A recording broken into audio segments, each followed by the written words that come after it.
Adam here with Brooksaw Antiques. Today we have this 1947 Remington De Luxe Model 5 vintage portable typewriter to show you how to use the functions and make sure they all work.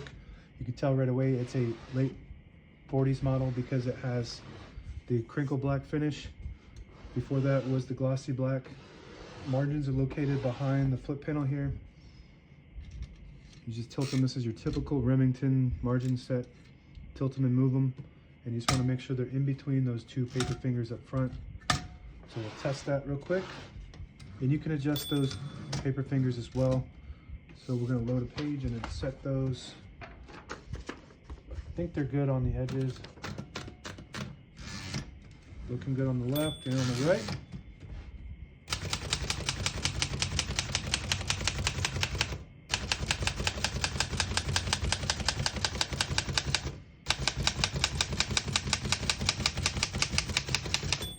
Once you hear the bell, you're at the end of the margin. You hit the line space, gets you back to the beginning, and skips 1 or 2 spaces.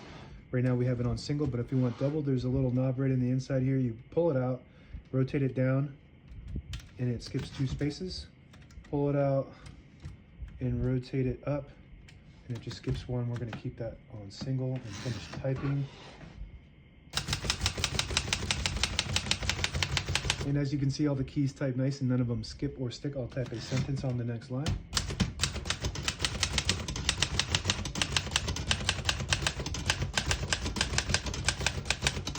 Beautiful typing machine, very nice, well manufactured, well engineered typewriter. This is a major upgrade from the earlier models of the Remington Portable.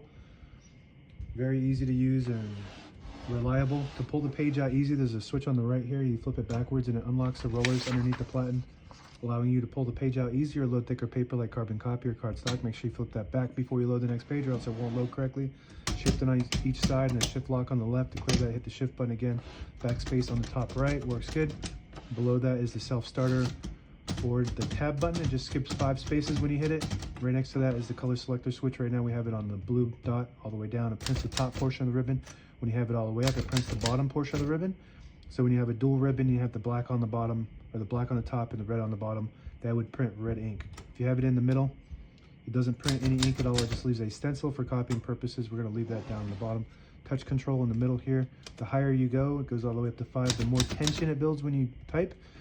You do have to hit the keys harder for them to print versus when you have it low, but they don't respond as fast when you have it on low. This little lever here, when you get to the end of the margin, move that paper finger so we have some clearance. It blocks you from printing. If you hit that little button there, it'll allow you to go all the way to the end or until you get stuck on that paper finger. That's the margin release. On the right side is your ribbon reverse or ribbon ratchet. This, when you pull this out towards you, it pulls to the right. You push it in and it'll pull to the left. All the brand new ribbons on the left, so we want it to pull to the right, and you can ratchet it up by turning it. On the back of the knob is the carriage release, very smooth. Carriage release on the left as well. And this little button here on the inside of the knob, if you push it in and turn the platen, it'll disable the spacing so you can get to an exact spot on the page. You let it go, you get the clicks. Each one of those clicks is 1 space. And to lock the carriage, there's a little lever right on top of the knob here. If you pull it forward and move the carriage to the middle, it'll lock the carriage in that spot. And to pull it out, you just pull out. Actually, on other models, you got to pull out that knob, but on this model, you just pull this out towards you and push it back. It disables that lock. And that's it. Now available on eBay or Etsy. Search Brooksaw Antiques.